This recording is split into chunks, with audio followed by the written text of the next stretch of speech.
Salut Étienne, merci d'être là pour parler de ton travail et d'avoir accepté l'invitation. Donc, juste pour faire un petit contexte, en gros, tu as utilisé Calipeg sur un court-métrage que tu as fini récemment, qui apparemment était assez long à produire. Tu nous l'as envoyé pour qu'on le regarde.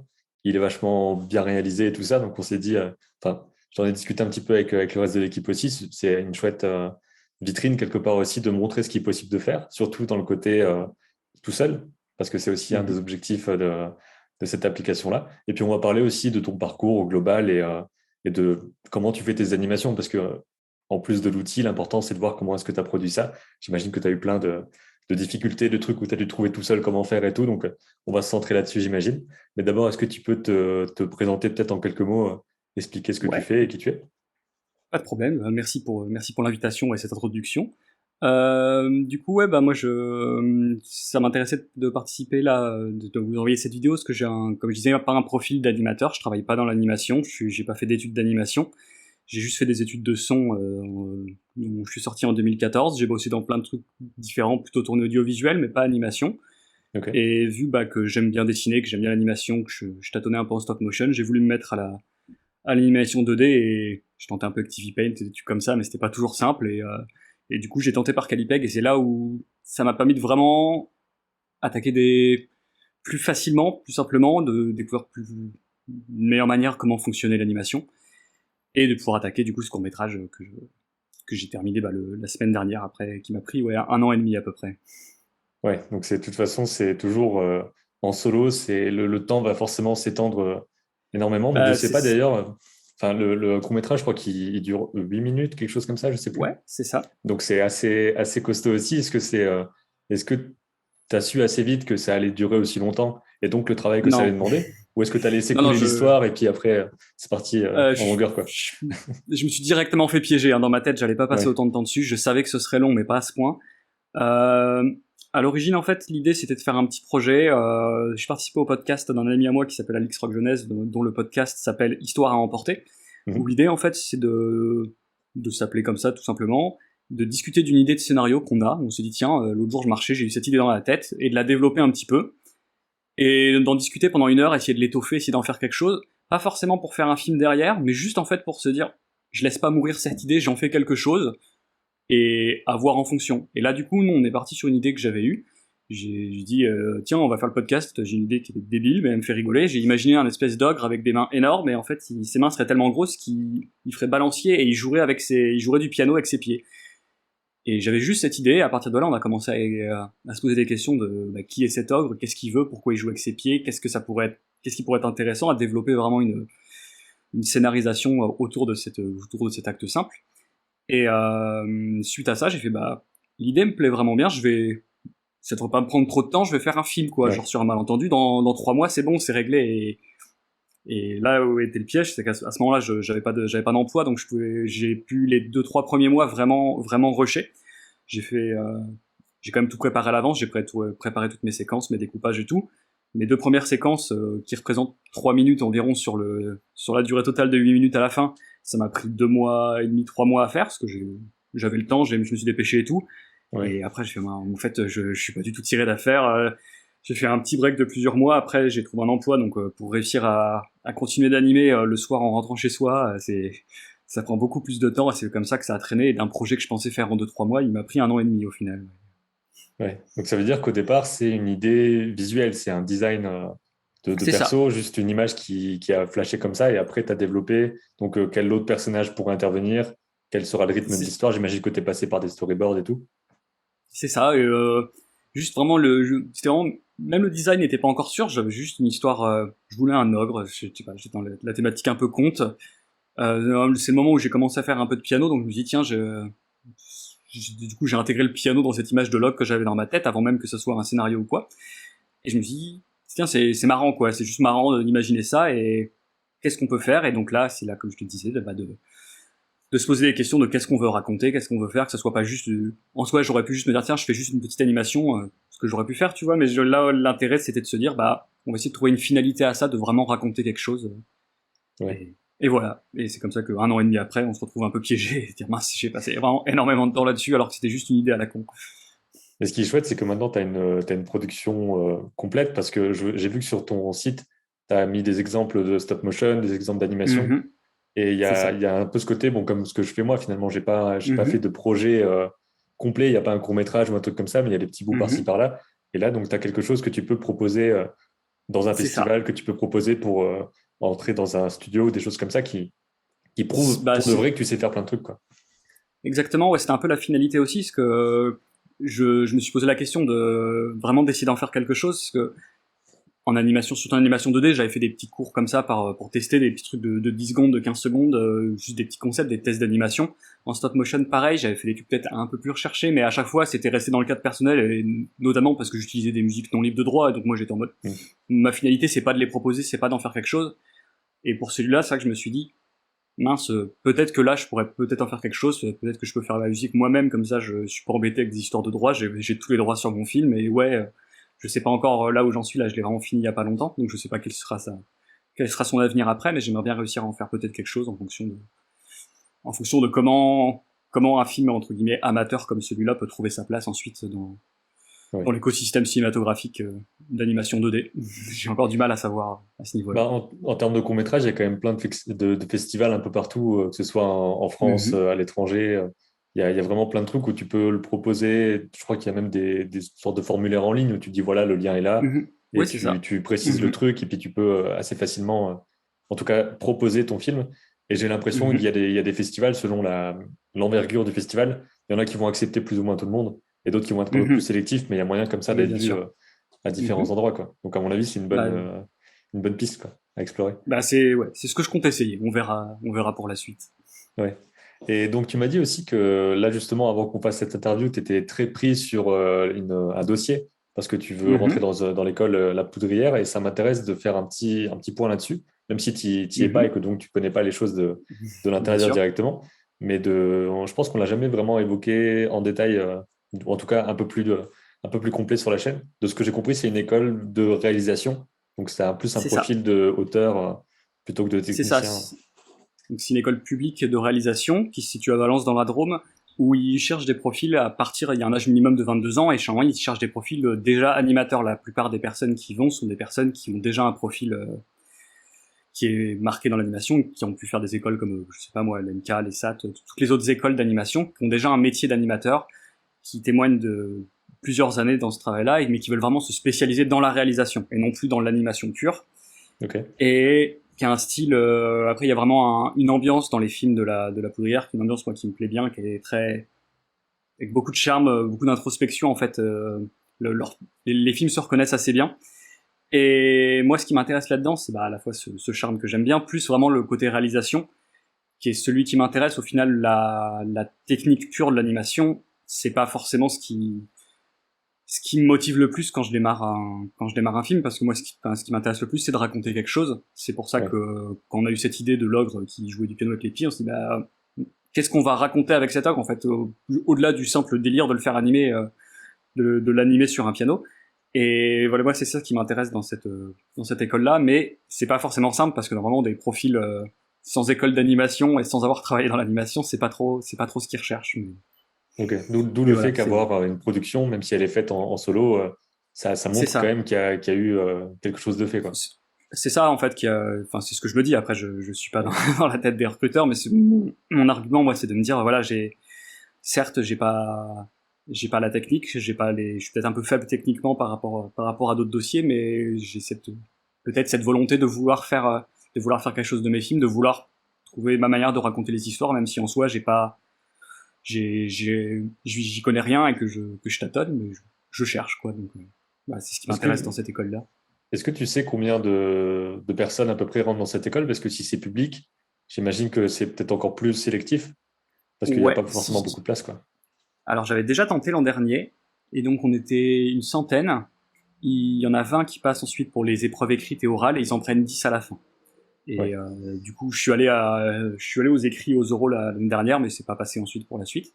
Donc tant pis. Je me suis posé la question de qu'est-ce que je retente cette année, et au final, bah, vu que je me suis auto-boosté sur mon film, à me dire mince, j'ai vraiment cette envie de finir mon film parce que j'ai envie d'en commencer un autre derrière ou d'autres histoires comme ça. J'ai quand même ce souhait de réalisation là qui me plairait Ouais. bien, quoi. Et donc voilà. D'où C'est vrai ma qu'il y a, retentative pour cette année. Ouais, et puis on verra ce que ça donne. N'hésite pas Mhm. à me le dire, je suis assez curieux de voir si Avec ça plaisir. passe. Et justement, par rapport au côté profil dont tu parles, c'est un des trucs qu'on a déjà évoqué dans d'autres vidéos, c'est le fait Mhm. de bien cibler l'endroit où on veut aller. Parce qu'il y a des gens qui vont vouloir une école, ils se disent je veux faire de l'animation, ils vont dans l'école animation pure. Et finalement, ça va être C'est beaucoup trop ça. technique. Et je pense que Mhm. toi, par exemple, si tu arrives à Gobelin ou dans d'autres choses qui sont, ou à l'atelier ou des choses comme ça qui sont plus techniques, Mhm. ça va peut-être être un peu saoulant pour toi de faire ça. Et pour moi C'est aussi, ça. j'imagine, parce que je suis pareil un peu à Bah, vouloir c'est tout ça, en contrôler fait. aussi. Il y a ce truc-là. Bah ouais, c'est se poser cette question-là de finalement qu'est-ce qui nous intéresse. Est-ce que c'est faire des films ou c'est purement animé?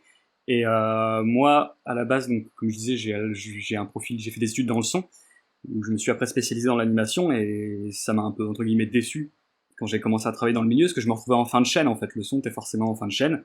Même s'il y a Mm. une dimension créative à faire du bruitage, à faire du montage son, tout ça, le fait d'être à la fin, je trouve ça frustrant.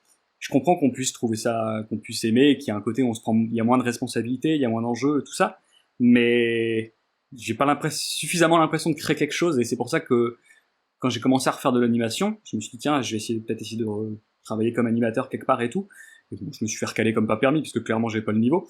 Mais au-delà de ça, je me suis dit mince, c'est peut-être pas purement ce qui m'intéresse en fait. C'est peut-être pas juste réussir à faire une animation particulière ou quoi. C'est vraiment l'histoire qui est derrière qui m'intéresse. C'est pour ça que j'ai bien essayé de cibler les différentes écoles, voir quelle école m'intéresse, pourquoi et, euh, et voilà pourquoi la poudrière dans mon cas. Ouais. Et je pense qu'on y reviendra aussi un peu quand on va voir les plans juste après. Mais Mhm. comment est-ce que tu t'es motivé, je sais pas si c'est le bon terme, mais en gros à tenir le coup et à te dire bah, je continue. Comment est-ce que tu as une organisation particulière et tout? Parce que la motivation, c'est le truc qui peut un peu bloquer. En fait, à mon avis, on n'a pas besoin de suivre la motivation. C'est juste bon, bah, on a un truc à faire et on le fait. Et le tout, c'est de réussir à s'y mettre. Est-ce que tu as eu des blocages comme ça, des moments où tu as trouvé une solution pour que ça coule plus facilement? Euh, ouais, bah, j'ai tout à fait eu des blocages parce que en fait mon moteur, ça a été justement de me faire ce dossier pour accéder à la poudrière, que ce soit l'an dernier ou cette année. Dans les deux cas, ça a été mon moteur. Donc en fait l'an dernier, je me suis dit tiens, j'aimerais postuler. Les candidatures ferment dans 4 mois, donc faut que je me presse. Donc en fait, ça m'a permis de vraiment attaquer le début où je m'étais vraiment mis une rigueur en fait. Enfin, je bossais pas à ce moment-là, donc j'ai pu me permettre de me dire tiens. Je me lève à 8h, à 8h30, de 8h30 à 10h30, je fais du dessin d'observation. De 10h30 à 11h30, je fais de l'écriture, j'écris mon scénario, mon découpage. Et l'après-midi, je fais des tests d'animation, je fais des tests de décor. Une fois que j'avance, pareil, mais je change les différentes étapes en me disant, bah là, je fais plus de découpage, je fais de la création de décor, là, je fais de l'anime. Et ça a marché au début. Ça m'a permis d'aller vraiment jusqu'à la première moitié du film, on va dire, après les 3 premières minutes. Suite à quoi, donc là, j'ai pas été pris à la poudrière parce que j'étais en liste d'attente et du coup j'étais assez frustré.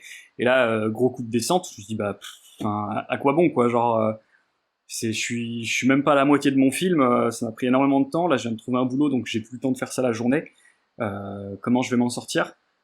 Et avant même de me dire ok, je vais retenter la poudrière cette année, j'étais pas encore sûr. Je me suis juste dit mais en fait enfin, c'est pas la première fois que j'ai tenté des projets comme ça et que je les ai abandonnés au milieu, et je me dis moi-même, je suis le premier à me plaindre que du fait que je sois pas officiellement animateur ou quoi, que j'ai pas la légitimité réelle de faire des films, je me bloque moi-même là-dessus, et du coup je me plains après de pas avoir le temps de faire des films et tout, et je me dis mais oui, mais si je commence à faire des films et que je les abandonne au milieu, enfin ça n'a pas de sens quoi, donc je me suis mis un petit coup de fouet, j'ai essayé vraiment de continuer, mais on va pas se mentir, c'était un peu compliqué des fois parce que je sais enfin genre surtout n'ayant pas les forcément les bonnes bases, je pense qu'il y a plein de trucs où je perds un temps monstrueux, et qui du coup qui entraîne un peu des chutes de motivation, et il y a des fois où on se reprend un coup et on peut vraiment passer de 8h du matin à 8h du soir à animer sans problème sur sa tablette, en prenant juste du plaisir. Et à la fin il y a eu quand même le dernier petit rush de la poudrière qui m'a permis de me remettre dedans une dernière fois, de me dire ok là ça y est, c'est le rush final, c'est le dernier sprint, j'en peux plus, mais vas-y, Ouais. ça va le faire quoi. C'est quand même bien d'avoir une sorte de destination, que ce soit un C'est ça. concours, que ce soit tel festival que je veux avoir, il faut postuler à tel moment, ou juste un Mhm. truc ça, c'est si on communique autour de son film, mais de se dire des gens Mhm. vont suivre et attendre la fin. Donc à ce moment-là, ça C'est peut ça, aussi booster le truc si on partage un petit peu ce qui se passe, même si je sais que c'est c'est pas ça. forcément pour tout le monde de partager le processus. Ouais, moi, au contraire, c'est quelque chose que je fais pas du tout. Et je fais même plutôt l'inverse. Genre, généralement, je dis à personne que je fais un film. Et Enfin, un jour, boum, évidemment, 9 quelques personnes minutes. qui, voilà, j'ai plutôt tendance à marcher comme ça parce que j'ai l'impression que moi, ça me met la pression inverse, en fait. De Ouais. me dire que je partage mon film avec d'autres personnes va impliquer le fait que, du coup, je dois le terminer parce que je l'ai teasé et que, du coup, ça fait vraiment pétard mouillé si je le termine pas. Et du coup, j'ai plus tendance à me dire mince, je le fais tout seul. Et c'est aussi pour ça que quand j'attaque la réalisation, je me dis mince, je veux tout faire tout seul. Je suis un peu chiant. J'ai envie de me dire, je fais tous mes trucs tout seul parce que il y a ce côté où genre ça te donne la sécurité, la légitimité d'abandonner si tu dis mince, je suis pas en mesure d'aller au bout, mais au moins j'entraîne pas des gens avec moi parce que j'ai mis des gens dans ce projet que je fais chuter. Ouais. À la fois un avantage et un inconvénient, mais de se dire j'y vais tout seul parce qu'en fait à tout moment j'ai cette liberté de pouvoir abandonner mon projet. Mais bon, peut-être que je ferais juste mieux de le partager, de le vendre, de le partager avec d'autres gens et comme ça me forcer plus facilement à terminer Bah, le film. c'est tout le truc, quoi, de comment C'est avancer ça. quand on est tout seul. Ouais. Exactement. Un des premiers designs de l'ogre, quand je cherchais comment je voulais faire mon personnage, quand j'ai commencé à faire des petites recherches de ce à quoi je voulais qu'il ressemble, je savais juste que je voulais des bras disproportionnés, mais je savais pas encore vers quoi m'orienter. Mhm. Donc c'était un premier test. Donc des positions, essayer de trouver C'est des ça, des silhouettes qui positions de, fonctionnent. c'est ça. Après j'ai toujours pareil sur des silhouettes. Genre au début je l'avais fait ouais un peu. J'avais vraiment cette image-là, je sais pas si tu vois ma souris aussi, mais l'image Mhm. du bas, là, j'avais vraiment ça en tête, avec les petits pieds qui se baladent comme ça, avec des pieds ridicules face à la taille de l'ogre. Et ensuite, je me suis posé pas mal de questions sur sa tête aussi, sur quelle tête je voulais lui donner. Donc je précise que aussi pareil, parce que autant autodidacte en animation, mais je suis autodidacte en dessin aussi, j'ai pas un très bon niveau de dessin, et c'est là aussi ce qui m'intéressait en faisant ce film, c'est aussi dire mince, on peut peut-être essayer de faire des films même si on dessine pas très bien. Donc je dessinais un peu quand j'étais au collège, j'ai complètement arrêté, je m'y suis vraiment beaucoup remis il y a 2 ans.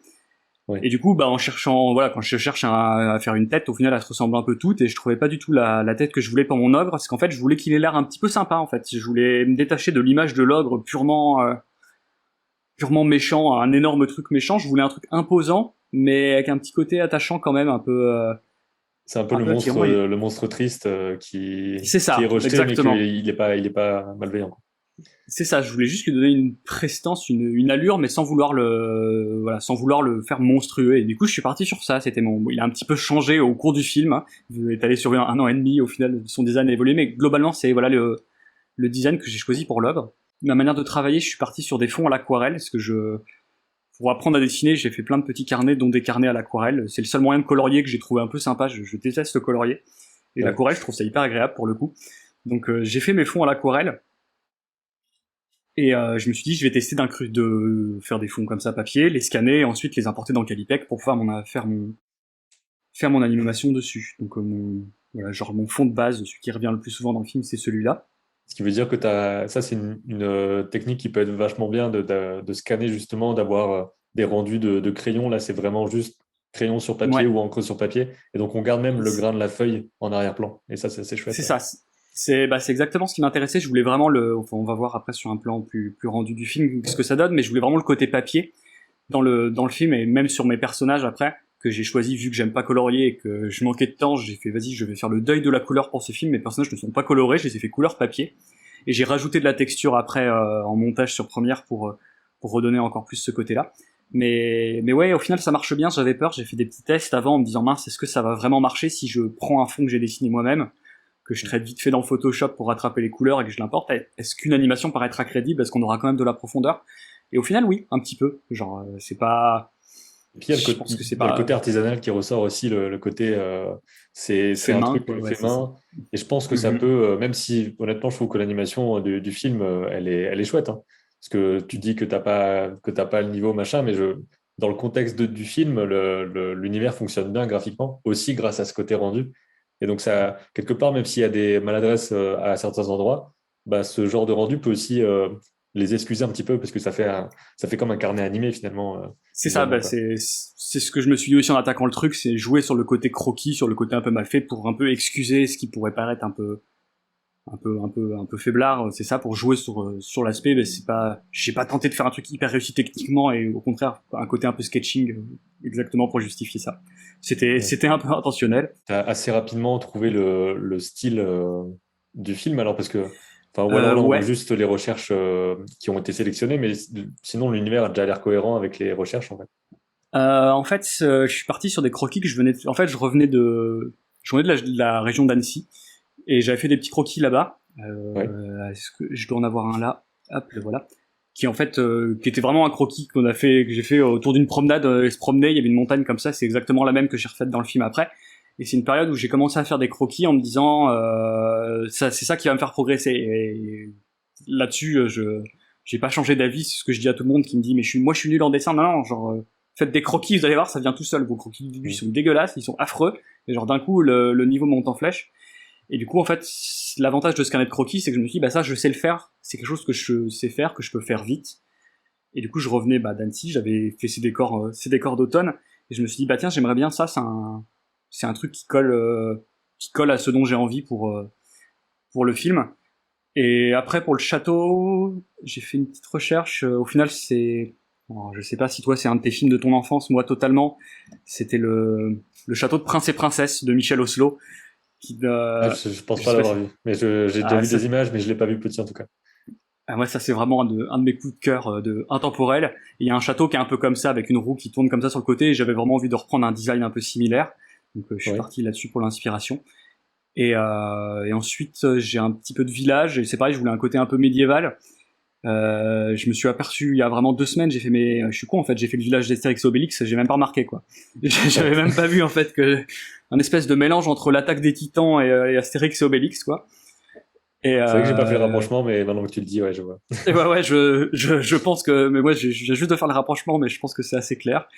Et après pour la ville en fait, je me suis basé sur, j'étais un peu chauvin, je me suis basé sur chez moi, je viens de Tours dans l'Indre-et-Loire et j'ai juste repris j'ai repris des quartiers, genre si on tape Tours sur Google Images, on voit ça, le quartier Plumereau, ça ressort directement, voilà. Donc, je me suis dit, C'est ça qui est, c'est ça qui est chouette dans les endroits, dans les villages, les villes en France, c'est c'est ça, on a des bâtiments anciens, donc si on s'en prend pour référence, on peut faire un truc qui se passe il y a quelques siècles, ça marche. c'est ça. Puis j'avais pas forcément d'impératif en termes de date. Je voulais pas un truc à Ouais, éviter à tout prix les anachronismes ou quoi. Je suis parti sur un principe de compte, donc dans ma tête c'est médiéval, mais je me suis pas posé la question de mince, il y a pas de vitre, mince, il y a pas de fenêtre, mince, les tuiles comme ça oui. n'existait pas. Je me suis pas posé ce genre de questions, donc c'est pour ça que je suis parti sur des espèces de décors un peu intemporels, en mode ouais, il y a longtemps quoi.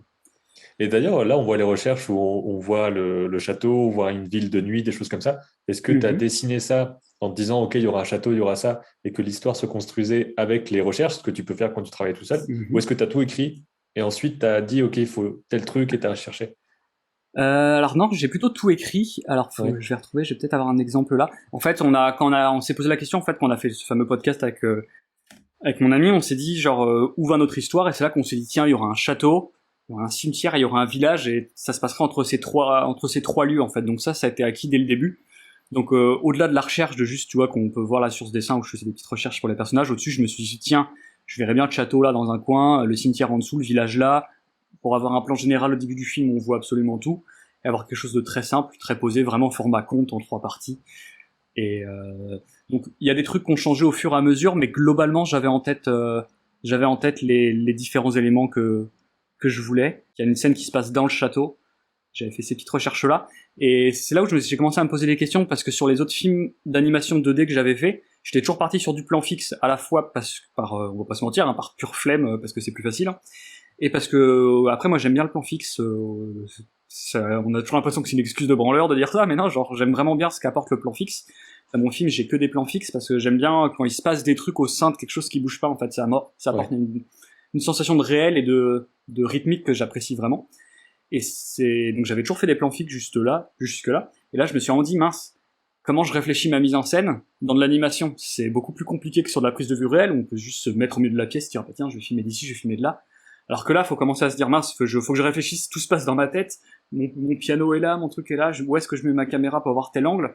Comment je fais pour ne pas briser ma règle des 180 degrés, à se poser des questions comme ça sur de l'animation où là, je me dis ah ouais là ça me met une difficulté en plus et c'est pour ça que je suis parti sur des recherches comme ça qui me permettaient en fait d'avoir un plan de la pièce que je me suis affiché juste au-dessus de mon bureau quand j'ai fait mon découpage pour être en mode ok là je situe, je sais ce que je veux, je sais à peu près où je suis, je sais où je veux mettre ma caméra, je sais où je peux pour ensuite pouvoir faire chacun des décors. Ouais. Et tu avais d'ailleurs, enfin, il y a quand même, il n'y a pas non plus des tonnes de décors, mais il y a quand même plusieurs endroits assez forts, plusieurs ambiances et tout. Donc, enfin, est-ce que tu as compté combien il y a de décors au final et Euh, combien il y a j'en- de plans, des choses comme ça? alors, j'ai 4... Je me perds tout seul. Euh, ouais, en gros, j'ai 3 séquences majeures. Quatre. Ouais, j'ai 4 séquences majeures, mais j'ai 5 décors différents. J'ai genre le décor du cimetière au début de plein jour, dans la maison des personnages la nuit, dans la ville la nuit, dans le château de l'ogre et retour au cimetière après en fin de journée. Et Ouais. donc où là je reprends un peu les mêmes plans qu'au début, mais du coup à des teintes différentes. Donc il faut que je trouve je fais une petite recherche à l'aquarelle pour plus facilement suggérer la tombée de la nuit.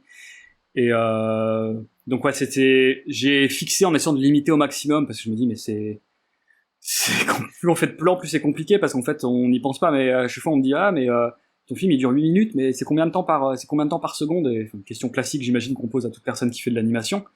Mais juste se dire mais en fait déjà le décor en fait ça prend un temps fou parce que Ouais. il y a juste découper son décor, le crayonner, le repasser au crayon, l'aquareller, le scanner, le traiter sur Photoshop, c'est déjà un truc. Juste la partie de décor, c'est déjà un temps conséquent. Donc au final, j'ai 60 plans différents, je crois, dans tout le film. Donc Ok. étalés sur, comme je disais, sur 5 ambiances, 5 ambiances différentes. Et donc, quand tu as fait tes décors, est-ce que il y a des fois où tu crayonnes et puis tu rates, tu recrayonnes, etc. Ou alors est-ce que assez vite, tu as ce que tu veux et ensuite tu passes à l'ancrage, à l'aquarelle et tout? Est-ce qu'il y a eu plein de Non, ratés ou pas?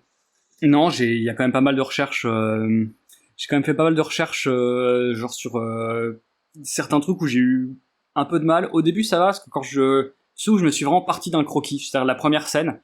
Au final, mes plans, ils sont assez simples. C'est vraiment c'est vraiment des plans d'extérieur comme le croquis que j'avais fait. Donc ça, c'est plutôt facile. Ça, j'ai pas eu de problème à les faire. Mais dès que j'ai commencé à faire de l'intérieur, là j'ai fait ah putain mais je suis nul en intérieur en fait et ces périodes où juste après j'ai commencé à faire des croquis d'intérieur parce que je me dis non mais je suis éclaté pour les intérieurs. J'ai commencé à faire ça. Je me dis bon au final ça passe. Aujourd'hui je vois ça, je suis mais c'est n'importe quoi. Enfin ma chaise elle est dans l'espace, enfin, ça colle pas. Je me dis mince en termes de perspective c'est pas ouf. Et il y a vraiment des plans. Je sais que truc tout bête mais des plans parfois très cons, hein, mais qui prennent juste un plan de plancher des fois en mode ça paraît bête, mais en fait j'ai passé énormément de temps parce que je le trouvais pas crédible, il rentrait pas dans ma perspective de mon plan plus général dans lequel Ouais.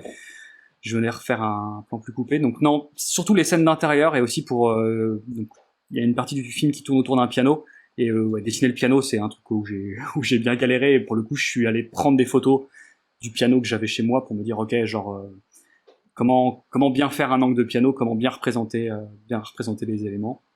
Et Ok. j'en profite aussi pour rajouter à ce questionnement-là, je me dis tout ce qui va être objet qui bouge, je ne le dessine pas. C'est-à-dire que là, par exemple, le piano, j'ai pas dessiné les touches, j'ai pas dessiné le tabouret. Tout ça, j'avais conscience que ça, j'allais le faire de manière animée, que j'allais le faire sur Calipeg du coup, et que je le faisais pas à l'aquarelle à la base. Bah, c'est pour ça que ce genre de choses, à mon avis, c'est relativement instinctif. Quand on fait un truc, même si on n'a pas eu un cours qui disait, voilà, il y a tel truc, parce que j'ai pas vu C'est de cours ça. d'animation non plus de mon côté. Mais Mhm. à force d'en voir, tu te doutes que déjà, quand tu vois les animations, il y a quand même plein de films où le décor, il est Oui. hyper léché, méga détaillé. Et puis dès qu'il y a un truc qui est animé, tu vois bien que le trait, il est pas pareil. Donc, je pense que tu C'est arrives à le ça. sentir un petit peu et à comprendre comment Mhm. faire. Mais c'est vrai que là, tu parles Oui. du fait que avec ton décor de Annecy, t'as dit c'est quelque chose que j'arrive à faire, donc je vais partir là-dessus. Mais en même temps, tu as quand même trouvé une histoire et des éléments à faire qui demandent Mhm. aussi du travail et un défi. Donc, tu as trouvé un équilibre qui, je C'est pense, était ça. intéressant, quoi. C'est ça, c'est vraiment de dire ce sur quoi je suis pas le plus à l'aise, je prends vraiment mes bases, je prends ce que je sais faire, je suis pas parti sur un décor de science-fiction, sur un machin comme ça où j'aurais été complètement nul. Je me dis bah je vais faire de la campagne, ça fait un an que je fais que des croquis de campagne, je commence à me dire que je sais à peu près faire. Et par contre pour l'histoire, je me dis là je vais essayer de me mettre un petit défi, genre au final je sais pas du tout animer, je sais pas très bien animer et moi la partie centrale de mon film c'était de me dire ah ouais je vais faire un truc quoi, avec des gens qui font du piano et je me dis mais je vais galérer en fait avec la synchro animée de la musique, c'est C'est vrai que infect c'est et en balèze, fait ça, ouais. je dis vas-y je vais tenter quand même et puis bon ça marche plus ou moins mais voilà c'était se mettre des défis à des endroits tout en gardant une nappe de sûreté, un ouais, une base de fond sur laquelle je me sentais safe, un filet Ouais. quoi. tu peux alterner aussi en te disant, bon, là, je vais faire du décor aujourd'hui parce que ça va un peu tout seul, mais l'animation sur laquelle je galère, bah, je reprends après, des trucs comme ça.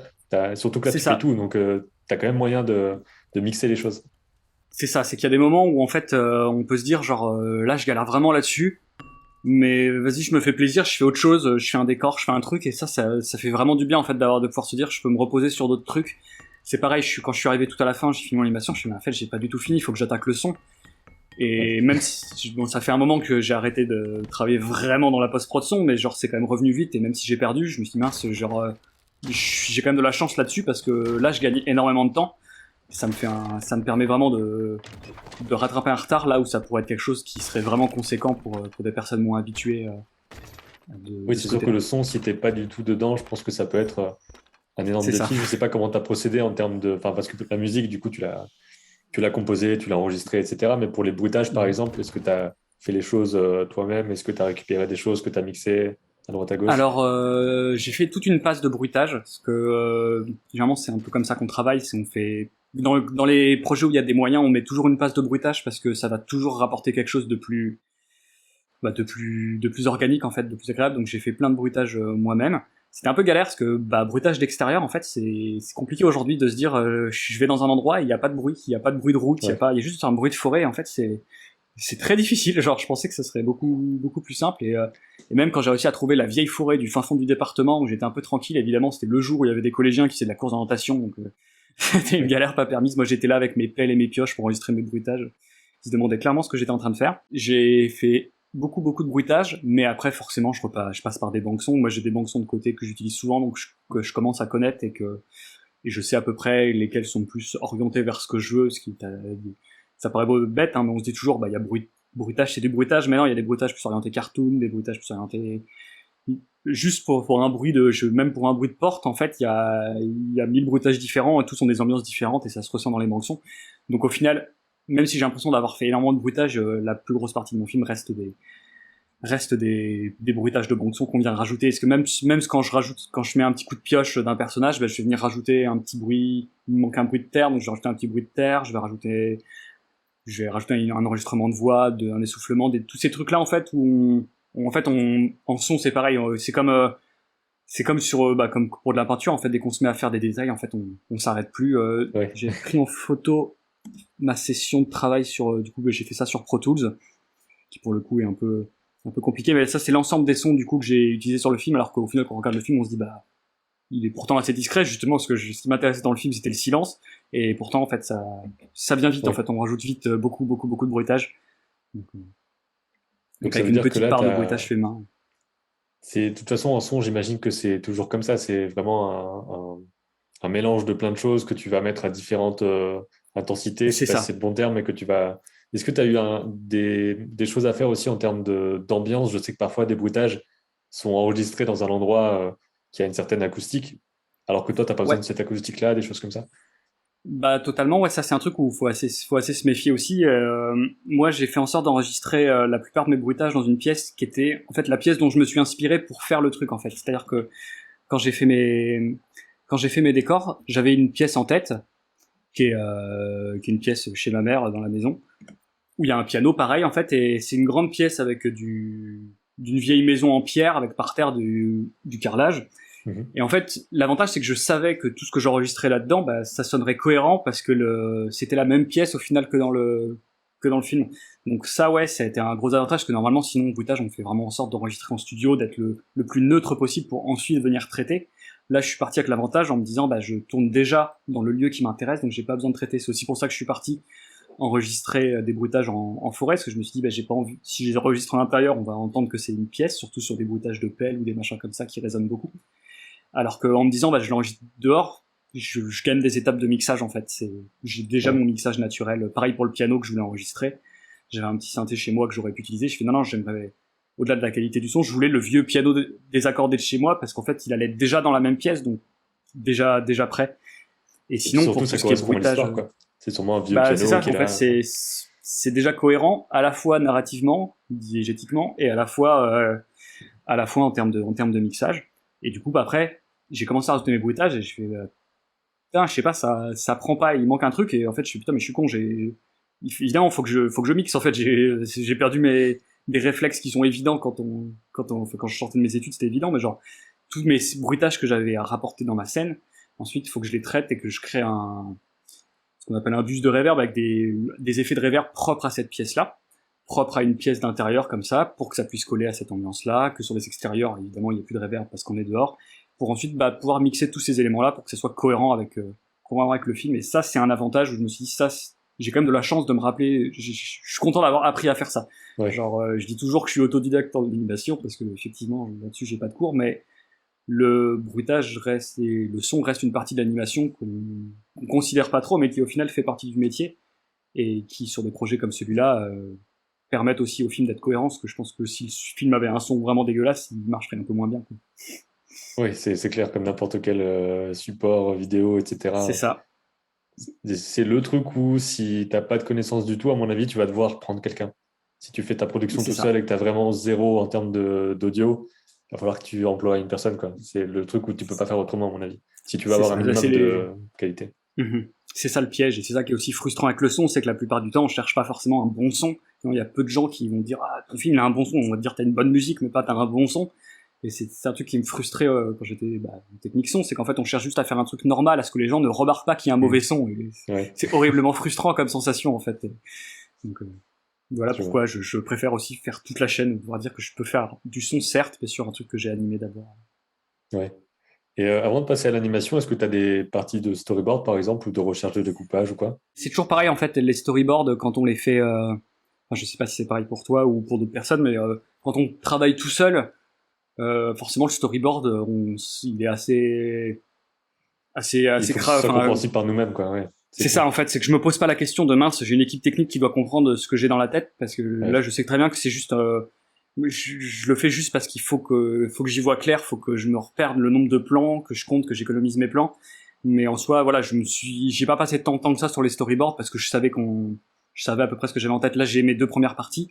Et pour la troisième partie, je l'ai même pas scanné. Mon storyboard, je l'ai fait sur une espèce de post-it dégueu. Il est vraiment Mm. cradingue. C'était juste pour avoir l'idée dans ma tête, pour que je puisse compter mes plans, en fait. Alors que je savais très bien ce que je voulais, mais c'était pour me repérer, être sûr de pas faire de conneries.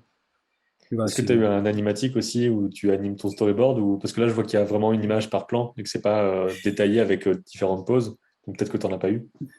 Du coup, non, j'ai pas fait d'animatique. Ben, j'ai pas eu ce réflexe, en fait. C'est vrai que c'est un truc qui est indispensable quand on commence à partager son travail. Mais pareil, travaillant tout seul, en fait, je me suis pas posé la question du besoin d'un animatique, que j'aurais peut-être dû pour me rendre compte, et peut-être que je me serais dit, mince, en fait, mon film, que dans ma tête, Ouais, il va faire 3 minutes, et en fait, il va en faire 8 et ça va me prendre 1 an et demi.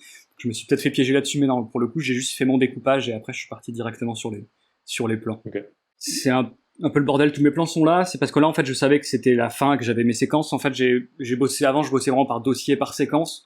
Mhm. Le truc important, c'était de bien respecter une nomenclature pour moi, genre vraiment, là on voit OP S05 P07 par exemple, c'est qu'en fait si j'étais vraiment OP pour Ogre Piano, scène 05, plan 07, j'avais une nomenclature très précise, parce qu'en fait les travaillant sur iPad, du coup le transfert de fichiers que j'ai fait par Dropbox me demandait d'être toujours hyper rigoureux là-dessus, pour qu'ensuite je retrouve mes fichiers sur mon PC sur lequel je faisais le montage, parce que j'ai fait toute la partie montage sur PC.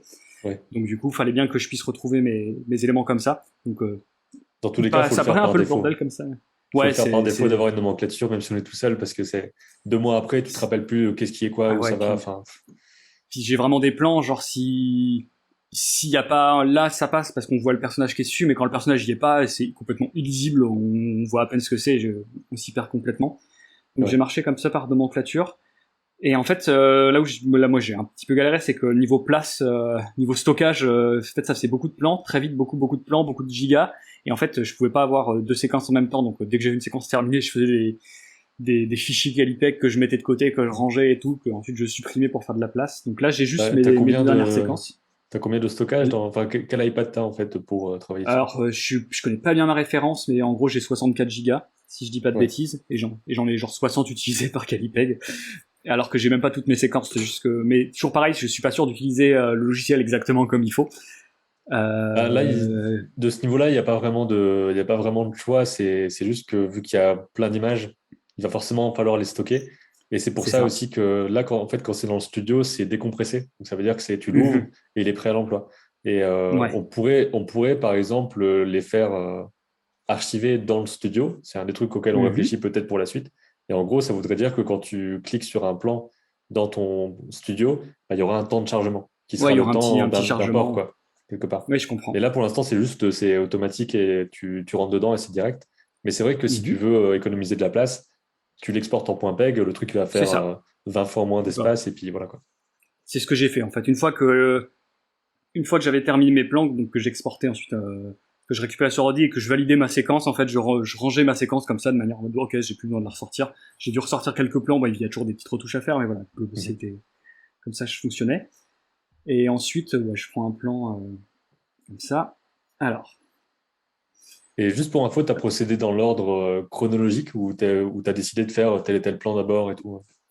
j'ai tout fait de manière chronologique. Genre, Ok. je pense que dans ma tête, c'était juste plus clair en fait. C'était une manière de m'y retrouver plus facilement et de garder une certaine rigueur. Donc j'ai vraiment tout fait chronologiquement. J'ai d'abord fait mes plans de la première séquence, puis l'animation de la première séquence, puis les décors de la deuxième et les plans de la deuxième en fait comme ça. Et ça me Ok. permettait aussi de parce que niveau aquarelle c'est pareil, il fallait bien que je garde les mêmes tons de couleurs, donc il fallait que je fasse tous les plans d'un seul coup, mais je pouvais séparer par séquence. Donc ouais, Ok. j'ai marché comme ça sans vraiment respecter les conditions normales du travail Bah, d'animateur, mais bon, après, de ce que j'ai compris, je crois que quand quelqu'un anime, il peut très bien ne pas avoir encore le décor final. Je pense que les deux c'est peuvent se ça, faire en parallèle. C'est juste qu'il y a le c'est ça, layout entre deux qui permet d'avoir la même exactement, référence pour chacun.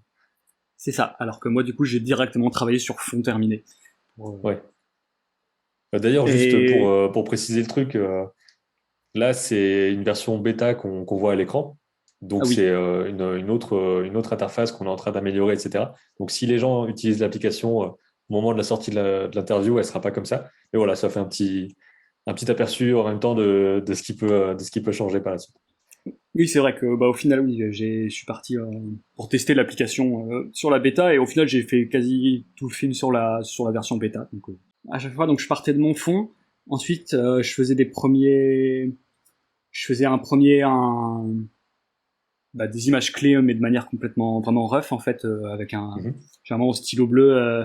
Je faisais mes petits détails comme ça. Ensuite, je venais faire mon ma partie plus l'ancrage en fait. Je connais même pas les termes. Hein. Je Le faisais au clean, peut-être, final ouais. ouais La le mise au clean tout à propre. fait. Je faisais le clean des images clés. Je venais rajouter ensuite mes différentes intervalles. Et ensuite, je faisais un fond couleur, donc couleur papier, comme si je mets sur le personnage et sur log. Donc pareil que je faisais image par image, pour le coup au brush avec quelque chose de précis, parce que pour le dessin, je suis toujours resté sur l'outil vraiment pencil, puisque j'aime bien le trait vraiment Mhm. crayonné. Et, euh, et voilà, donc j'ai pas ombré mes personnages, je les ai pas colorisés, ils sont restés comme ça, vraiment avec cette couleur de papier pour avoir cette texture-là. Et puis, on voit quelquefois des traits de construction, je crois aussi, selon C'est les ça. images. Ouais, j'ai laissé, surtout au début en fait, je l'ai un peu moins fait après, je pense que j'en faisais moins. Et c'est ça, j'ai laissé les traits de construction en me disant bah au final ça ne me dérange pas, et limite je trouve ça joli. donc euh, donc Ouais, encore une fois, voilà, ça rentre dans l'univers, comme par exemple le fait que l'aquarelle, on voit qu'il y a des endroits qui sont pas coloriés jusqu'au c'est bout, ça, des trucs comme ça qui donnent exactement. la patte, en fait. Et donc à chaque fois en fait, je fais un S pour ce que j'appelle le sketching en fait pour le personnage, le W pour c'était pour le white en fait pour la couleur. Et Ok. ensuite, j'ai les différents éléments qui restent fixes ou qui bougent légèrement. Genre là, j'ai le tabouret. Hop, je sais même plus comment. Je ne sais plus les différentes animations au niveau des et Oui, mes parce que différents c'est des éléments. choses que tu as faites il y a longtemps aussi, j'imagine. Ouais, c'est ça. Ce plan-là, il date un petit peu. Je l'ai fait il y a 6 mois. Donc, mais en fait, en gros, j'essayais à chaque fois de séparer les différents éléments qui allaient rester fixes, ceux qui bougeaient, et forcément après, bah, couper les images en fonction. Parce que là, on dit il y a juste les personnages qui bougent, mais en fait, le piano, c'est là où j'ai vraiment commencé à galérer. C'est mince, en fait. Je suis en train d'animer un piano, j'ai voulu faire mon cake, mais je marche comment? Je fais touche par touche, et là, pour le coup, ça a été galère, et en fait, je suis toujours resté sur un seul calque, en fait, où je modifiais juste l'élément que je voulais changer. Et quand les deux personnages font du piano en même temps, là, j'ai coupé mon calque de piano en deux, et là, j'ai séparé les trucs. Et ça, j'imagine que c'est en faisant l'animation que tu te dis, bon, je sais que dans mon plan, il va y avoir tel mouvement et tout, tu essayes de le faire, et c'est à ce moment-là qu'il y a le C'est défi, ça. quoi. Comment je fais, comment est-ce que je mets mes C'est pauses, ça. comment est-ce Exactement, qu'il est genre, dynamique et tout. surtout que j'ai essayé de garder quelque chose de cohérent. Je voulais pas juste faire quelqu'un qui tapait sur un piano et que ça fasse les bonnes notes. J'ai vraiment essayé de faire les vraies notes. Et en faisant la musique du film, du coup, en gros, l'idée, c'est que l'ogre joue avec ses pieds et qu'il y a un personnage qui va venir marcher sur le piano et faire la mélodie, en fait, en se déplaçant dessus. J'ai du coup, j'ai du coup fait la musique au piano en me disant, mince, faut que je l'ai fait comme ça avec 2 doigts, vraiment en imaginant un personnage qui dessinait, enfin, qui marchait dessus. Et pour le tempo, en fait, de la musique, je me suis dit, mince, par rapport à mon rythme d'image, par rapport à mon FPS, comment je cale ça pour être sûr que ça tombe vraiment de manière proportionnelle pour pas que j'ai à me poser trop de questions et que j'ai quand même une image fluide et tout. Donc ça, c'était les petites galères. Est-ce que tu as importé le son pour synchroniser ou est-ce que tu as fait autrement Non. en divisant le tempo? En fait, je l'ai fait dans l'autre sens. En fait, j'ai fait l'animation avant de faire le son. En fait, j'avais déjà ma musique en tête. Donc en fait, j'ai animé. C'est aussi l'avantage de bosser sur tablette, c'est que je pouvais me mettre à côté du piano et me dire, ok, je veux animer comme ça. Et je vérifiais en même temps. Je lançais mon anime. En fait, genre j'ai fait ça. J'ai fait pour ce plan-là particulièrement, je fais mes images clés, je lance une vitesse et comme ça en fait je vois combien d'intervalles il faut que j'ai et je vois est-ce que ça colle à ma vitesse de piano et je sais plus exactement ce que ça donnait mais en gros je me suis dit bon ok entre sur ma mesure sur mon tempo en fait je cale 4 images et ben je vais respecter ça pour tout le reste du film où on verra le piano et donc c'est ce que j'ai essayé de faire et ensuite au moment où j'ai enregistré le piano je me suis mis l'ordi devant j'ai regardé mes plans en même temps pour respecter au mieux ce que font les personnages dans le film. Je me suis dit, en fait, c'est aussi l'avantage de dire, mince, c'est moi qui fais c'est moi qui fais la musique, c'est que je peux me permettre de la faire après, en fait, là où je pense que normalement on n'est pas du tout censé faire ça, enfin, ça dépend, mais là, je me suis dit, j'ai ce luxe-là, et je crois que c'est, par rapport à ce que je veux faire, je pense que je suis plus à l'aise à caler ma musique sur l'animation qu'à caler l'animation sur ma musique, donc j'ai préféré Oui, faire c'est ça vrai dans ce sens-là. vu comme ça se tient dans le sens où tu auras déjà, enfin, même si l'animation a un rythme qui finalement pas exactement les notes que tu veux, bah, il suffit de les jouer sur ce rythme un peu maladroit, ce qui correspond aussi au fait que c'est quelqu'un qui C'est joue comme ça. il peut. Enfin, voilà. C'est ça, c'était aussi l'idée, c'est une fois de plus l'avantage, hein, c'est que j'ai pas mis en scène des personnages qui étaient des virtuoses de musique, j'ai mis en scène des personnages qui débutaient le piano comme moi, donc comme ça je savais que Ouais. j'étais plus tranquille à ce niveau-là. T'as jamais de plan très long, j'imagine. Donc ça aussi, c'est pareil, c'est un truc en Euh, animation. Les plans sont souvent assez courts, ils font 10-12 secondes grand maximum. En fait, c'est en faisant des premiers tests, quand j'ai fait des premiers tests sur Calipag avant, je me suis dit mince, je vois bien que plus je mets d'animation, plus je m'y perds, plus je veux décaler un petit truc simple, plus je galère. J'avais commencé à faire un film que j'ai abandonné, qui durait 1 minute en plan fixe. Je fais mince, mais en fait c'est horrible parce que dès que je veux juste rajouter une intervalle sur un élément, bah, genre mes 6 autres éléments, bah faut que je les décale en fonction parce que ils sont dépendants de cet élément-là et en fait c'est pour ça que Mhm. j'ai découpé mon film en gardant quand même des plans assez longs, assez lents. Mais ouais, j'ai pas tout fait j'aurais jamais pu en fait parce que là déjà on a l'impression qu'il y a rien dans le plan et j'ai quand Ouais, t'as même 12 12 calques calques et tout. Ouais. parce qu'en fait j'ai toujours mon calque de fond et pour chaque élément que je vais mettre à chaque fois j'ai un calque de couleur donc ce que j'ai appelé les styles là c'est tous les trucs qui bougent pas j'ai des petits trucs qui sont posés qui vont pas changer j'ai un j'ai un calque pour le personnage de l'enfant un personnage pour le pied gauche de l'ogre un calque pour le pied droit de l'ogre un calque pour le piano et pour chacun de ces calques j'ai le calque couleur qui est associé et en fait c'est à la fois plus simple en se disant bah plus je dissocie plus moins c'est galère si je change un élément sur quelque chose, mais en même temps ça fait un peu plus ramer aussi. Donc après c'est un peu plus lourd à gérer, c'est un peu plus, mais bon Ouais. Ouais, ça va ça a vraiment fonctionné dépendre malgré tout. ça va vraiment dépendre de la tablette qu'on a et de la RAM qu'on a. Mais je sais C'est que dans ça. tous Oui les oui, cas, il faut rester sur 10 secondes, ça semble un peu le max. c'est Même si tu ça. as un plan fixe qui dure 30 secondes, divise-le en 3 parce que ça va être meilleur pour tout le monde. En fait, la RAM Oui. va mieux gérer le truc, toi tu vas être plus à l'aise et tout. Ouais. Ouais, Voilà. c'est ça. Bah, je me posais encore la question tout à l'heure parce que je réfléchissais à un film futur que je pouvais faire et j'avais l'idée d'un plan assez long et je m'étais fait la réflexion tiens même si je fais ce plan-là, au sein du même plan, je vais couper en bout parce Mm. que ça sera beaucoup plus pratique en fait d'avoir des séquences entre guillemets séparées même au sein d'un même plan. Parce que C'est ça. je suis vraiment resté sur quelque chose de très animation traditionnelle en fait. J'aime pas trop en fait j'aime pas trop les mouvements par points en fait, les mouvements je sais pas, il y a un terme En spécifique. interpolation. Voilà, en fait j'aime pas trop l'interpolation. Euh, c'est un rendu, mais ça c'est vrai, c'est purement subjectif. Je trouve beaucoup plus joli en fait un déplacement qui sautille, en fait, le petit côté sautillant de l'animation. C'est quelque chose que j'aime bien.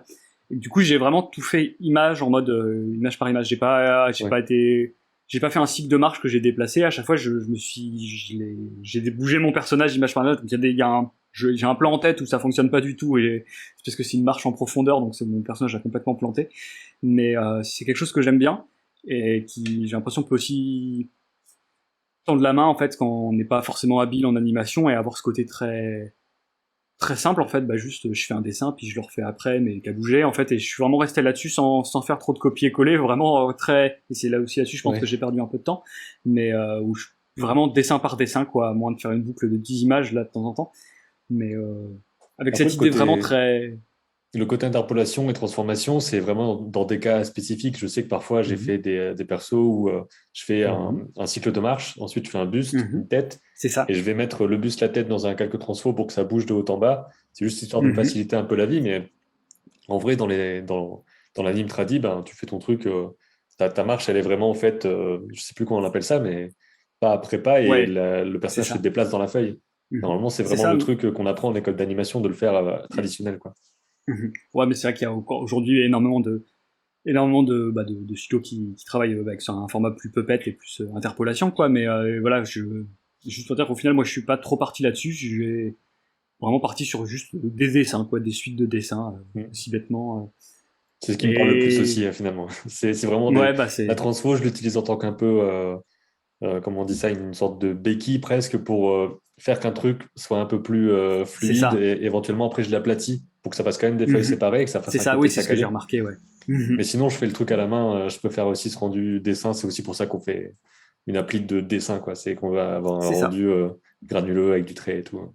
Bah voilà. Donc ça a bien fonctionné. Par rapport au personnage de l'ogre, pas forcément sur ce plan-là, mais si tu veux en montrer d'autres, comment est-ce que tu as géré le fait qu'il joue avec ses pieds? Est-ce que tu as eu des défis de poids, par exemple, pour faire en sorte qu'il soit lourd? Ouais. Alors en fait, donc tout le poids est en fait dans ses mains. Et en gros, dans ma tête quand j'ai imaginé ça, j'avais Franky dans One Piece. Mhm. Enfin, la première version de Franky avant qu'il la change. Et genre Donkey Kong, c'est tout bête, mais genre quand je joue à Smash Bros sur Switch, j'aime bien jouer Donkey Kong. Juste parce que j'adore sa physicalité, j'adore sa dynamique, Ouais. j'adore le fait qu'il mette juste des grosses patates en fait, il est tout léger, mais il a une espèce de puissance énorme au bout des mains, et c'est ça en fait que je voulais essayer de refaire. Donc il y a des scènes où ça marche plus ou moins, et en gros l'idée c'était toujours de se servir de ça comme un espèce de balancier, d'essayer vraiment de mettre toute la puissance là-dedans et que tout le reste paraisse très léger à côté. J'ai pas les plans qui sont peut-être les plus intéressants, hein, je les ai pas là, les plans où il saute de toit en toit au Ouais. début. Je Là, le je me mettrai suis au pas mal montage, amusé pas là-dessus. de souci.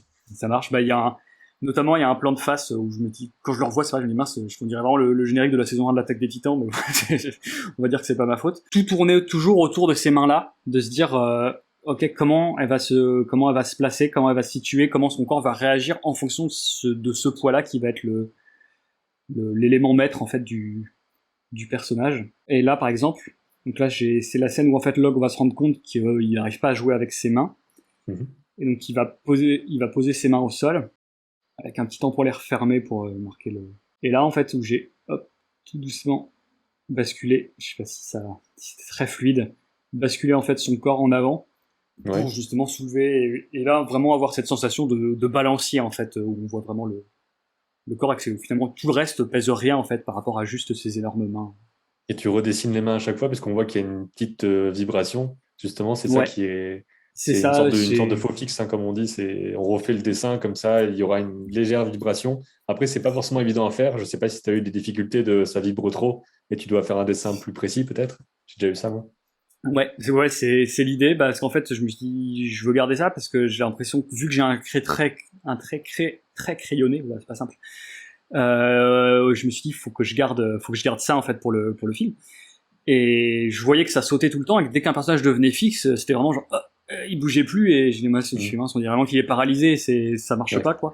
Et donc c'est pour ça que sur les personnages fixes à chaque fois j'ai fait des boucles de où je redessinais mon personnage et ouais, il y a des moments où ça sautait beaucoup trop et j'ai fait oh là, je vais en refaire quelques-unes mais sinon généralement en fait j'ai toujours fait en sorte de faire une boucle de dessin de au moins 5-6 images minimum pour avoir quelque chose qui se répète pas trop. tant qu'on se focalise pas à mort dessus, quoi. J'imagine qu'il y ouais. a, c'est pareil, il y a toujours des plugins, j'imagine, après pour faire ça plus facilement, peut-être en post-prod ou quoi. Je sais que sur After, il y a des trucs comme ça. Je sais pas en termes d'animation. Là, Bah, j'ai fait à la main pour le coup. en 2D, je pense qu'on le dessine, quoi. Enfin, en Ouais, 2D on tradi, dessine. on le dessine, on le met en boucle, histoire de pas le redessiner non plus 100 fois. C'est ça. Mais Mhm. ouais, normalement, ça se fait comme ça, en tout cas de ce que j'ai vu. Mais c'est vrai que sur After, il peut y avoir des vibrations, sur Blender peut-être C'est aussi. ça. Mais après, C'est ça possible. peut potentiellement faire un peu artificiel aussi, ça dépend comment c'est réglé, j'imagine. C'est assez dur de trouver l'équilibre de dans quelle mesure je peux permettre qu'un personnage vibre en permanence. Là, par exemple, le personnage de l'enfant qui est à côté, il est fixe en fait. Mhm. Genre son trait est fixe. Et je me dis, parce que là, l'intention est pas portée sur lui, sur ce plan-là, donc normalement ça se voit pas trop. Donc là, Ouais. j'ai pas fait un trait vibrant pour le coup, pour certains plans comme ça. Et j'imagine que ça dépend vachement de la difficulté des plans, etc. Mais est-ce que tu sais combien de temps tu prenais sur, disons, un plan facile contre un plan difficile? Est-ce que c'est quelques heures pour un plan Euh, facile et puis un plan difficile, tu peux passer 3 jours dessus? Enfin, je sais pas trop. En fait, après ça dépend, j'imagine, selon les personnes, qu'est-ce qui définit le plan facile du plan difficile. Mhm. Pour moi, le plan difficile, en fait, c'est les plans où il y a plein, où il y a plusieurs personnages, en fait. Des fois, Ouais, un seul personnage qui va faire une action qu'on pourrait penser difficile. Je repense à l'ogre qui saute de toit en toit. J'aurais pu me dire, tiens, ça c'est mon plan difficile parce qu'il y a un vrai sens du mouvement respecté et tout, mais en fait c'est tellement cool à faire, c'est tellement agréable que genre, au final ça va vite, hein, c'est assez rapide à faire et qu'on gère qu'un seul personnage, qu'une Mhm. seule entité, qu'un seul calque. Là où les plans compliqués, en fait, c'est surtout des plans avec des personnages qui interagissent l'un avec l'autre. Et donc je dirais qu'au minimum un plan très simple, c'est l'ogre qui regarde Ouais, et il va juste venir mettre sa main sous son menton. Ça, c'est un plan très simple. Genre, on va dire, sans compter le décor et tout, en pure animation, je vais mettre genre 2 heures peut-être, Mhm. quelque chose comme ça. Le temps de bien le placer au début et de refaire les images clés et tout ça. Et un plan compliqué avec des personnages qui interagissent, je sais pas, genre entre 5 et 10 heures, je pense. Quelque chose comme ça. C'est difficile à dire, mais rarement moins de 5 heures, quoi, dès que ça devenait un peu compliqué. C'est pour ça que des fois, c'est hyper frustrant parce que tu passes une semaine à bosser comme un fou, tu te dis putain, j'ai eu des vacances, c'est cool, j'ai bossé comme un malade, et en fait, tu te dis mince, j'ai fait 3 plans, quoi. c'est ouais. c'est un peu frustrant. Bah, surtout c'est toujours pareil. Si on sait pas ce que ça implique, ce sera pas forcément impressionnant. Si on sait pas qu'il C'est faut des ça. dizaines d'heures et tout, moi, juste se C'est dire, ça, c'est il qu'au bouge, final. c'est cool, quoi. Mais voilà. Ouais, c'est ça, c'est que c'est toujours pareil, c'est comme pour le son, en fait, on passe des heures à faire de la technique pour juste qu'on remarque que c'est normal, en fait. Mhm. Donc C'est c'est ça. un peu frustrant de ce côté-là. Et est-ce que tu as pris des décisions particulières par rapport au nombre de pauses que tu voulais avoir dans des mouvements, le nombre d'intervalles, le fait que ce soit plus ou moins saccadé, plus ou moins fluide? Est-ce que tu avais une façon de faire définie au départ ou est-ce que tu as vraiment fait ça selon les plans et selon le moment? J'ai plus fait selon les plans. Après, je savais à peu près quelle fluidité je voulais dans mes personnages et quelle fluidité je voulais pas trop. Enfin, je sais que des fois, il y a des animations. Enfin, je sais qu'il y a des animations. Des fois, on peut se permettre des trucs un peu plus, avec un peu moins d'image. Au final, moi, je voulais quand même une certaine fluidité sur Ouais, certains trucs. Parce que je voulais, en fait, de par mon personnage d'og, je voulais il est fluide, en fait, il est souple. Du coup, je voulais une souplesse là-dessus. Donc, en fait, j'ai adapté, mais j'ai pas hésité à vraiment rajouter plein d'images en fonction de ce que je voulais. Mais je dirais que ça a été plus fait au fur et à mesure. Je me suis pas trop dit, tiens, le plan où il va sauter, je vais l'animer en 3. Et ouais. non, je pense que j'ai pas assez de recul sur qu'est-ce que ça peut vraiment représenter, qu'est-ce que ça va signifier. Je pense que ça a plus été j'ai plus marché où je fais mes images clés, je tente avec 2 intervalles, je tente avec 3, je tente avec 4. J'ai Ouais. plus marché à tâtons. Ce qui aidait sur le côté, le fait que c'est en numérique, quoi. C'est que tu essayes, tu fais play, tu vois si Exactement. ça marche ou pas. Alors que C'est quand c'était ça. sur papier, c'était vraiment la galère de ce que j'entends, les gens qui bossaient sur papier, si tu fais ton truc, et après, le soir ou une heure après ou quoi, tu vas le photographier, tu le mets sur ton portrait pour voir comment ça Uh-huh. marche. Ou en stop mo aussi, avant qu'il y ait les logiciels Ouais, tout à fait. type Dragon Frame et Dragonflame tout, et qui te permettent compagnie, de voir ouais. les choses. Mhm. Avant ça, c'était le bordel. Tu faisais tes photos et puis après, tu allais voir, bon, bah, en fait, c'est pas bon. Et puis voilà, quoi. Bah, c'était le cas parce que juste après avoir fini celui-là, il me restait une semaine avant de rendre mon dossier donc pour mon école et je me suis dit tiens vas-y il y a des tables lumineuses à mon boulot, je vais en emprunter une et je vais faire un film en 2D la table lumineuse pour tenter. Et là je me suis vraiment dit ok là par contre si je veux un trait vibrant, faut que j'ai tant d'images, faut que je compte ça. Mm. Là le mouvement du personnage c'était toujours pareil, c'était sur un plan fixe, c'était quelque chose d'assez simple, mais pour le coup sachant que j'étais sur papier, là je me suis posé les questions de vraiment me dire comment je marche pour ce genre de choses. Mais le numérique permet si ce n'est d'esquiver, de s'alléger sur ces questions-là. C'est ça. Même si je comprends le fait que certaines écoles font encore du papier au début, histoire que tu sois obligé de te poser des questions et d'avoir des contraintes de fou. Et après, tu te concentres que sur l'anime une fois que tu as un peu les outils qui te permettent d'aller plus vite, quoi. Est-ce que tu as des choses à dire par rapport à l'animation des enfants qui sont peut-être moins. Enfin, je ne sais pas à quel point ils sont moins compliqués à faire parce qu'ils ont quand même aussi leur façon de bouger à eux. Puis il y en a deux, donc ils ont forcément aussi des façons différentes de se comporter. C'est ça. Il y en a même trois, mais il y en a deux qui ont un peu le même profil. Donc eux, je m'en souviens de pareils. deux. Et en fait, j'ai fait en gros un petit garçon, une petite fille et un petit enfant plus jeune. Et là, non, je suis resté assez simple. Le plus jeune, qui est celui qui va finalement être le personnage entre guillemets principal, il a une grosse tête du fait qu'il soit plus jeune, donc je l'ai un peu équilibré par rapport à sa tête. Mais pas, je suis resté sur quelque chose de simple à la fois dans leur design, dans leur animation. Je me suis pas posé trop de questions sur leur démarche, leur truc et tout, parce que je me suis dit, c'est du conte. Et ce qui est agréable finalement dans le conte, c'est qu'on a un méchant qui est toujours une figure maléfique qui est très personnifiée, qui fait peur en fait. Et à côté de ça, on a des personnages qui sont très lambda pour que chacun puisse s'identifier, quoi. Et du coup, naturellement, je me suis pas trop posé la question de détailler ces personnages-là. Il y a 2-3 petits personnages qui interviennent à un moment au début. Dans le cimetière, il y a des personnages qui creusent et tout. J'ai fait 2-3 gags avec, et eux, je me suis un peu plus posé la question finalement de leur personnalité, de leur façon d'être plus strict dans leur animation, d'être un peu plus souple. Mais sur les personnages principaux, même pas au final, parce que c'était justement leur côté neutre qui m'intéressait. Ouais, ok, je vois. Et est-ce que tu as des choses que tu voudrais dire dans les séquences qui sont dispo sur, par exemple, la gestion du volume ou des choses comme ça? Parce que tu as le fait qu'il ait un corps assez particulier, des énormes mains et tout ça. J'imagine aussi que tu as eu peut-être des complications sur comment on fait tourner une main, quoi. Et tu as peut-être planché sur des observations de mains en masse et tout, je sais pas. Dans ce que je disais au début, quand je disais qu'au début je m'étais instauré des heures pour travailler, genre au début c'était c'était du dessin de main en fait. J'ai commencé en fait j'ai acheté un livre style Morpho quoi, en gros avec plein de mains et de pieds, et en fait je l'ai redessiné entièrement quoi, méthode un peu rude mais qui finalement fonctionne pas si mal, et ça m'a vraiment permis de m'assouplir, de comprendre comment diviser une main pour la dessiner. Ouais. Et c'est un truc que je l'ai encore fait hier. Des fois, je me dis juste, mince, je suis une vraie truffe pour dessiner les bouches. Je vais juste regarder. C'est bête, hein, mais regarder des tutos YouTube de comment dessiner une bouche, en regarder 5 différents parce que c'est jamais les mêmes. Et voir ensuite faire des tests pour essayer de comprendre comment ça marche. Et c'est vrai que là, avec l'ocre, au niveau des mains, ça m'a bien chauffé. Donc je dis pas que je l'ai fait parfaitement, mais je dis que ça colle plus à, ça marche à peu près. Là où au début je me suis dit mince, ça va être vraiment compliqué, surtout quand il y a des transferts de volume, quand il y a de la profondeur, c'est là où évidemment c'était des trucs qui faisaient peur, et qui au final je me suis surpris moi-même à me dire bah en fait ça va, c'est pas si horrible. Là il y en a un par exemple, donc le plan commence avec l'ogre qui a la main tendue vers nous, et il va juste venir la rebaisser et la mettre contre son corps. Donc si on voit image par image, on voit clairement que les doigts sont pas dessinés avec une finesse absolue, mais le volume est à peu près là. Bon, là, le point, il est peut-être un peu trop petit. Il y a le côté raccourci qui est vraiment pas évident à gérer aussi. C'est ça, voilà, c'est ça les raccourcis. C'est ça le terme que je cherchais quand je dis transfert de volume, oui, c'est les raccourcis.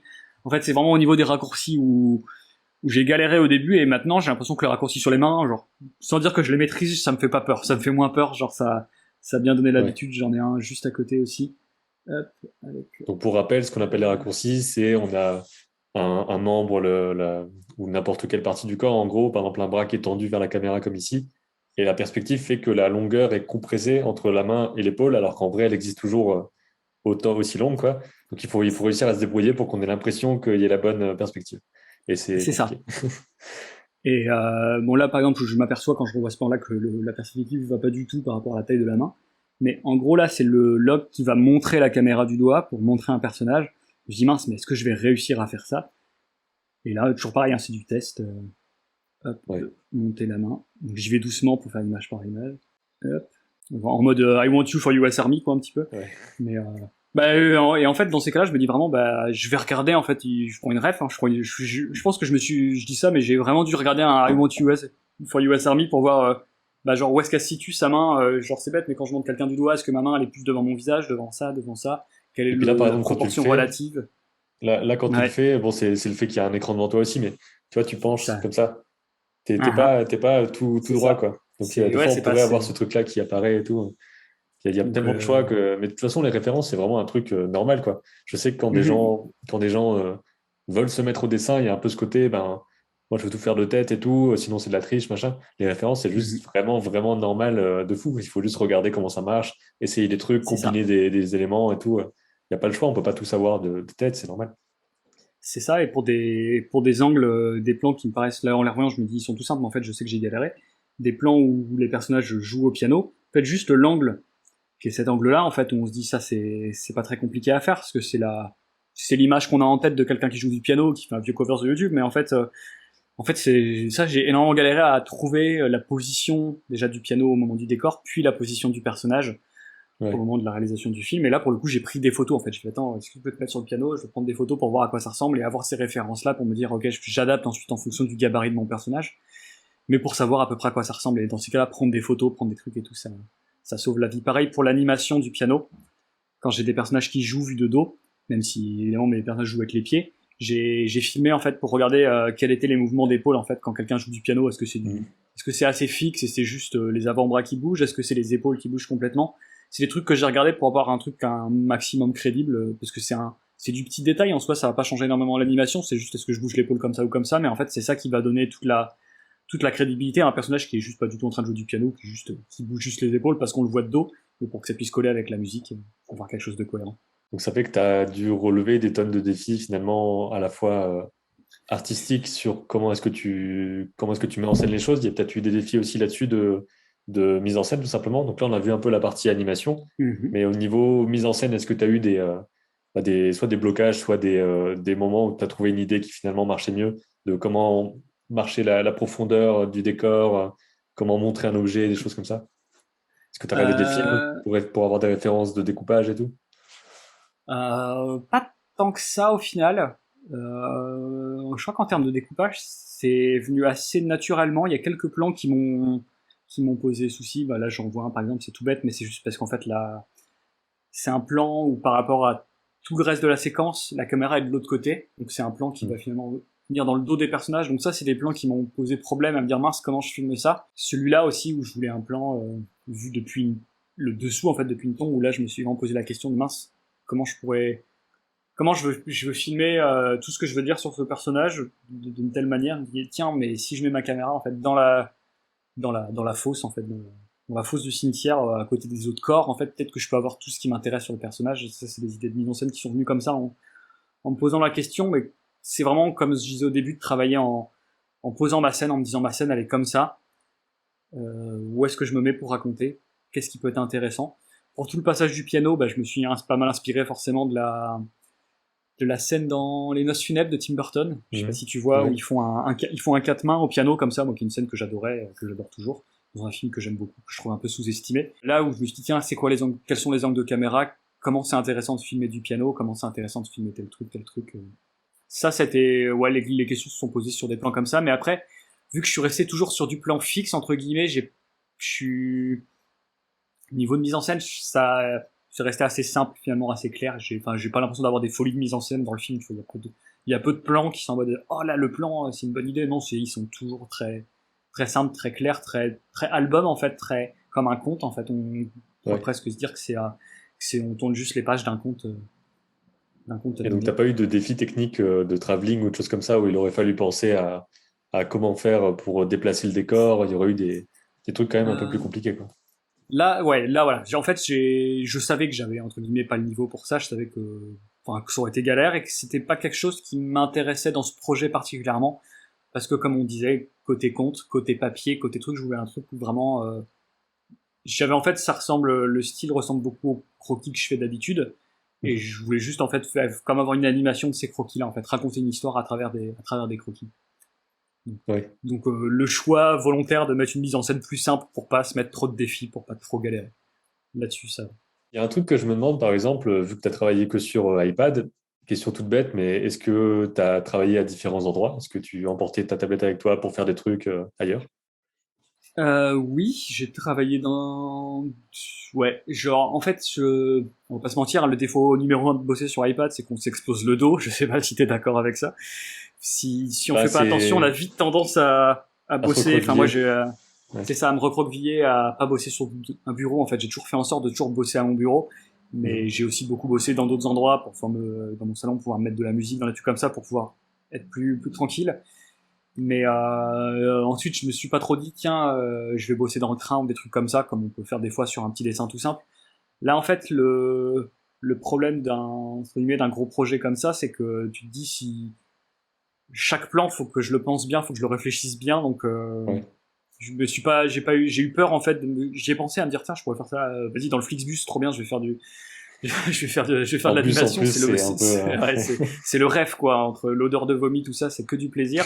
Mais je me suis dit non, parce que ça demande une concentration qui est quand même trop importante pour ce genre de moment. Donc même si Ouais. j'ai un peu bougé avec, j'ai toujours animé dans des endroits bien précis parce que le projet le réclamait. Parce que à côté de ça, genre sinon dans le train ou quoi, j'hésite pas pour animer des trucs tout bêtes, juste des petits tests comme ça pour m'amuser. Mais pas pour celui-là, parce que ça demandait une concentration qui était un peu trop importante. Il demandait un peu de calme autour, quoi. Ouais, je comprends. Et est-ce que tu as eu, enfin, j'imagine que tu en as eu, donc quelles ont été les réactions aux gens qui ont vu le film? Est-ce que tu as montré aussi des bouts de film ou des bouts de recherche et tout à des gens avant qu'il soit fini? Qu'est-ce que ça a donné, quoi? Qu'est-ce que les gens t'ont dit? J'en ai pas trop montré, j'ai montré à très peu de personnes. À la moitié du film, quand j'ai eu ma première version, donc il y a un an à peu près, j'avais envoyé cette première version à des gens qui me font des retours, en mode, putain, ouais, c'est cool, ça marche bien, bon, il y a ça, petit problème de perspective là, et petit machin, des trucs comme ça, en fait, que j'ai rattrapé après. Et là, sur la version terminée, je l'ai pas encore montré à énormément de personnes, mais j'ai globalement des retours en mode, niveau animation, c'est, comme tu disais, genre, on sent que c'est pas une animation totalement maîtrisée, mais en fait, l'aspect visuel pardonne ça entre guillemets. Mhm. Le côté volontairement un peu sketchy ou un peu brouillon tolère ça. Après c'est plus en termes d'écriture scénaristique où finalement je perds pas mal de monde en route. Où, au final le film est peut-être un Ah peu ouais? confus, mais c'est aussi ce qui m'intéressait en fait, c'est d'avoir quelque chose d'assez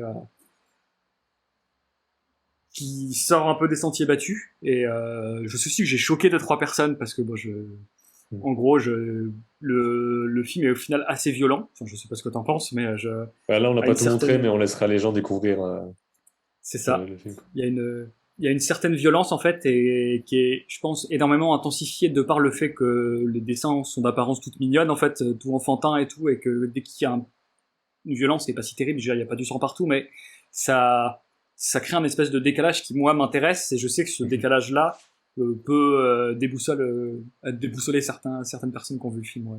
Et comme c'était déjà le cas avec d'autres films que j'avais fait avant où j'avais joué avec le même décalage parce que j'aime bien. C'est quelque chose Mhm. qui m'amuse et que je trouve intéressant même dans ce que ça raconte. Et je sais que ça peut perturber un peu. Et tu disais que tu avais d'autres idées de films, d'histoires, etc. Donc, sans forcément rentrer dans ce que c'est, parce que j'imagine que voilà, c'est Mhm. des choses qui sont en train de germer. Est-ce que tu as des choses où tu te dis, j'ai pas foiré, mais j'ai un peu galéré sur cette partie dans ce film dont on parle ici? Est-ce qu'il y a des choses que Mhm. tu te vois changer dans la méthode de production, des pièges que tu sais maintenant éviter, des choses comme ça? Ouais, après je pense que c'est surtout vu que, comme on disait, je me suis pas mis de réels défis d'animation ou de mise en scène. Enfin, j'ai pas eu de trucs où c'est surtout en termes d'organisation de travail vraiment de me dire genre d'avoir conscience de si je fais 10 plans, maintenant je sais ce que ça veut dire faire 10 Mhm. plans quoi. Genre le piège principal dans lequel j'espère je ne tomberai plus, c'est me dire ok c'est bon ce film là ça me prendra un mois, deux mois et c'est tranquille. Ouais. En fait je veux dire, ça peut arriver que ça en prenne 3 ou 4 au lieu d'un, mais je veux dire que ça prenne 18 mois au lieu de 3, c'est un peu, la différence est quand même importante. Donc je pense que c'est surtout de ce côté-là que c'est important. Et après, en fait, on apprend juste plein de trucs. Là, j'y pense pas comme ça, mais l'important pour moi de se lancer dans un projet plus que dans plein de petits tests, en fait, plein de petits tests d'animation que je fais aussi, hein, j'en fais tout le temps. Mais c'est de se dire, en fait, le projet, il force, en fait, à se prendre toutes les contraintes dans la tête et à trouver des moyens de les surmonter en fait. Là où le simple exercice d'animation finalement il fait progresser, mais il fait pas progresser partout, en fait, il reste assez mineur, assez détaché. Faire un film, ça te jette dans le bain, il y a plein de trucs où tu vas être déçu et tout, mais tu vas aussi, du coup, pouvoir progresser de tous les côtés et avoir un sentiment global, une manière, enfin, pour moi, une progression qui est assez folle, même si en termes de temps, je me dis, mince, c'est pris autant de temps, oui, mais j'ai quand même fait d'autres trucs à côté. J'ai pas fait beaucoup d'animation à côté, mais j'ai fait du dessin, j'ai fait d'autres trucs. Oui. Donc c'est du temps qui est loin d'être perdu, en fait, et il y a quand même j'avais peur de pas l'avoir, mais en fait, quand je l'ai terminé, j'étais quand même, en fait, je suis content d'avoir fait un film, genre, comme toujours, on voit ses défauts. On se dit, mince, il est quand même un peu, il y a ça qui marche pas, il y a ça qui marche pas, c'est le premier visionnage, puis en fait, on montre à des gens, on voit que les gens, ils aiment bien, et là, on prend quand même un réel plaisir à se dire, ok, j'ai fait un truc, quoi, j'ai fait quelque chose qui a une vraie durée, qui représente un travail, qui veut dire quelque chose, où je raconte une histoire, et au-delà, ouais, de la simple progression, il y a aussi un accomplissement qui fait plaisir et qui récompense un peu la formule à la fin, quand même. Oui, c'est ça, tu as une œuvre qui est faite, quoi. Tu as un truc où tu te dis, C'est voilà, j'ai ça. fait ça à telle date, histoire de dire dans 10 ans ou dans 5 ans, bon, ben, prenez en compte que c'était avant, quoi. Mais tu as vraiment ce truc de quelque chose est fini, complet. Et c'est vrai qu'on l'a pas si on fait que des petits entraînements. On aura juste une C'est sorte de ça, et petite c'est, compilation de je peux faire ça, mais il n'y aura pas une histoire complète et tout. Donc rien que faire un court-métrage de même juste une histoire de 30 secondes ou jusqu'à ouais, 2 bien sûr, minutes ou un hein. truc comme ça permet Mhm. d'avoir le côté complet et aussi un parcours complet, comme tu dis, de Mhm. voir C'est tous les ça, pièges et tous les trucs, se rendre c'est compte en ça, et fait de ce que c'est pour de vrai. et de se Sinon, c'est poser un des peu. questions auxquelles on ne pense pas, et Ouais. qui sont, en fait, on peut trouver des trucs hyper agréables. Moi, c'est, de base, que j'ai fait l'habitude, je fais des trucs tout simples, je pars sur une idée, mais vraiment, c'est bête, hein, mais faire un découpage technique, c'est trop bien. Genre, c'est quelque chose que je trouve hyper agréable de se poser ces questions de mise en scène, même si là, c'est resté simple, ça fait énormément de bien, en fait. On se dit, ça va être rébarbatif et tout, et en fait, on se retrouve à dire qu'on adore ça, et ça donne envie d'en refaire, et genre là, même avoir, je termine celui-là, j'ai qu'une envie, c'est d'en refaire un, alors que sur le coup, tu m'aurais posé la question il y a 3 mois, je suis Mm. juste en mode, j'en peux plus, j'en ai ras le bol de dessiner mon ogre, je veux plus le Ouais. voir, quoi.